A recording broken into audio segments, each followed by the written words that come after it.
Hi everyone, it's Tasha. Welcome or welcome back to my channel.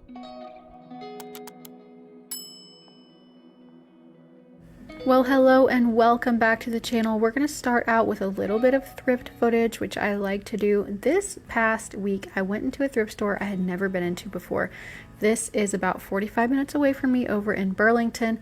I had no idea that this store was here, and it's called Savers. A lot of you have Savers in your area, but this is actually the only one that I've ever been in. And so it was really exciting for me to see it as we drove by and say, whoa, whoa, whoa, we have to turn around and go back in that store. It was fun. One thing I will say is it was huge and it was very well organized. They had so many rows and rows of housewares. The prices were, I would say, on a lot of items, a little bit more than I'm used to seeing at, say, a Goodwill. However, I do understand that because they take the time to really organize their wares a lot more, that's reflected in the slightly higher price. So I found several really interesting things. And again, I just appreciated how there were literally different sections for all the different types of items. So many frames, so many linens, so many pieces of artwork. So it was really a fun time. Even the clothing in this store is arranged not only by type but by size, which made looking through it much easier. And I also went to another very large thrift store over in that general area called Living Free Superstore.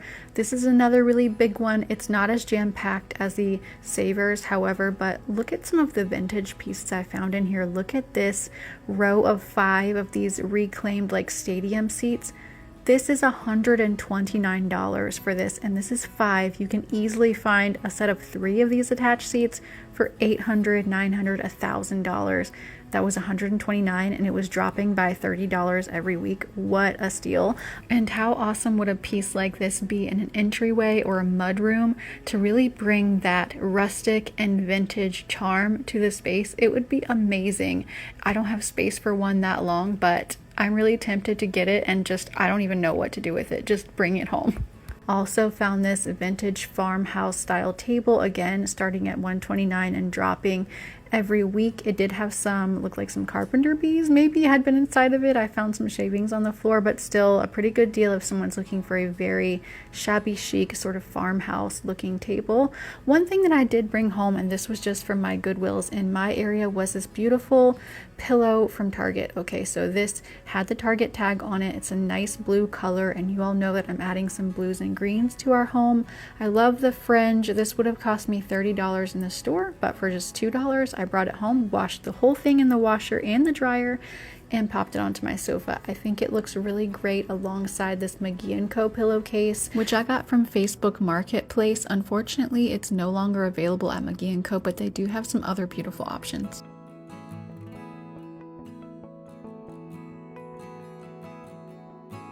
Another thing that I brought home from the thrift shops, and this again was from my local Goodwill, was this very large storage basket.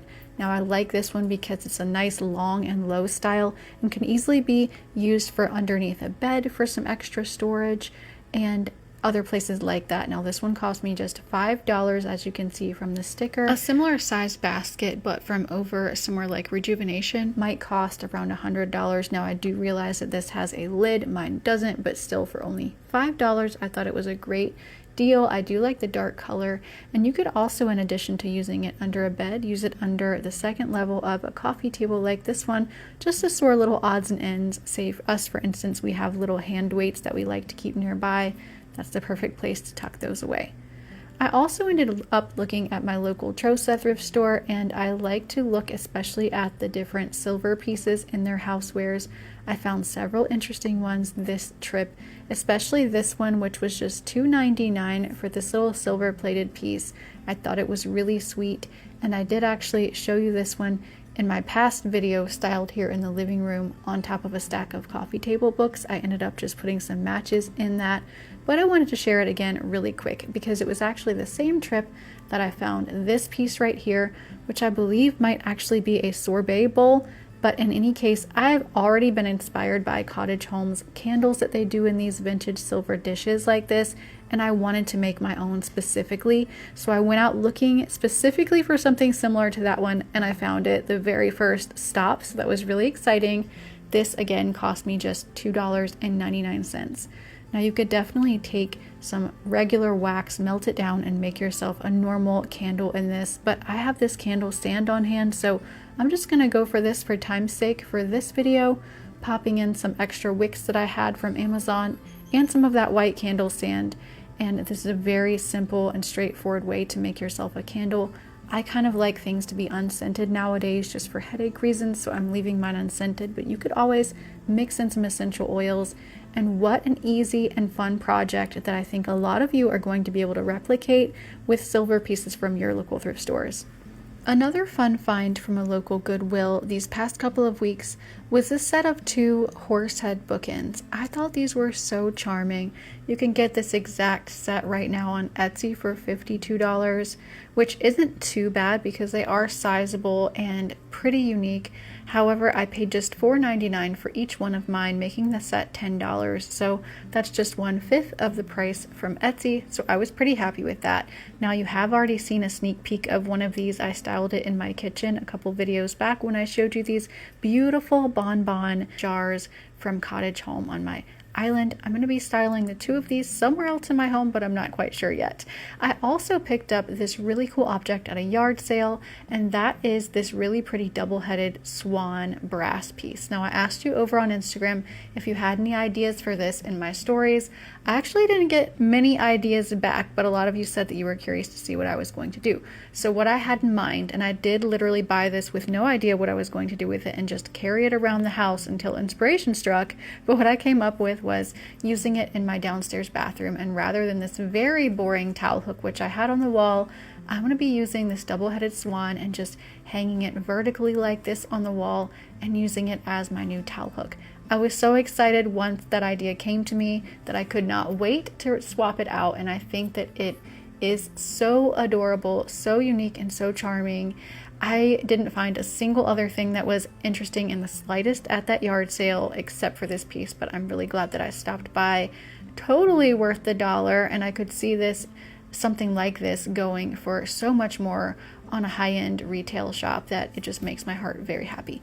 I also picked up this marble tray when I was out, and this was also from a Goodwill. A marble tray like this, a vanity tray, could easily be $40. This one came from Home Goods where it was marked for $14.99, but then at the thrift store it was just $5.99 for me. And so I'm going to be using that in that same bathroom, but also I wanted to show you, I wanted to add a couple of small picture frames in that bathroom as well over there on the side. This is just a half bath, so there's no, shower steam and all of that going on in here. And so I thought that I would layer 2 frames. I did end up finding this silver one for just 99 cents, and I already had this little oval one on hand in my stash, so I thought that these 2 looked really cute, staggered beside each other. I like the juxtaposition of the silver and the antique gold there, and there's just the right amount of space left over for a soap, so I like the way that those all went together, especially with the new really pretty brass towel hook instead of the boring one. And also I did have that brand new rug from Quince in here in this bathroom for a little bit of color, so it's coming along. But the fun is not over yet, because I also found this beautiful brass candle snuffer. This was $3.99. I love how it has that little pineapple on the end of it. Now my local Goodwills, they do write directly on products, which I know some of you think is really weird. I think it's weird too. On solid surfaces like this, a magic eraser is my go-to tool to just take that right off. It usually works. However, they have ruined some items that I see that I'm like, well, that's ruined now because you wrote directly on a porous surface, and that's a real shame. But I was able to get the permanent marker off of this with a magic eraser, and I'm going to be styling it here on this entry table beside these 2 tapered candles that I have. I have one of these in almost every room, so it's a great deal for me for $3.99. I also found this beautiful urn style vase or vessel. Maybe it's called a planter, I'm not really sure, but I love the shape of it. I love the little handles on the side, and it has a very similar look to me as some that I've been spying lately at some designer sites. We'll just go, for instance, over to McGee & Co. and look at this Surrey glossy stoneware vase that they have in 2 different sizes. Now these cost a lot more obviously than I paid for mine, but they do have a different ruffled look, whereas mine is more of a angular MCM style, which I also like. But anyway, I only paid $2.99 for this. It was $4.98, and then at some point someone had marked through that and taken it down to $2.99, which is good. I probably would have paid the $4.99, but still that's even better. And I just did the same thing with my magic eraser and got off the price that they had written on it. And I also went ahead and took some Goo Gone and just cleaned off the sticker residues, even from the very bottom where no one's going to see. Even the places that no one can see, I find that if I go ahead and clean those off and like wash out the inside too, even if no one knows, it just makes me feel better about the item, and it just makes me feel like it's a more valuable item when I know that it's fresh and clean, just like it would have arrived from a retail shop. So I like to go ahead and do that. Now, I thought, first of all, that this might look really good with some faux hydrangeas in it. I mean, obviously real hydrangeas too. I don't have any in my yard, but I do have these faux ones that I was thinking about saving this for a fall arrangement, especially with these dried sort of purpley brown ones that are from Hobby Lobby. And I will try and link those for you in the description box if they're available this season. But I do think that that makes a really sweet arrangement. So simple and just a nice, interesting vessel with those MCM handles on it. Well, friends, that about wraps it up for today's video. Thank you so much for watching. If you enjoyed the video, please hit like before you leave and leave me a comment letting me know what you enjoyed. I always like to read your comments. If you're watching from mobile and you're feeling generous, go ahead and leave some hype points for the video as well. That really helps the channel and the video. I appreciate you all, and everyone listening, I hope that you have a wonderful, wonderful week, and I'll see you at the next video.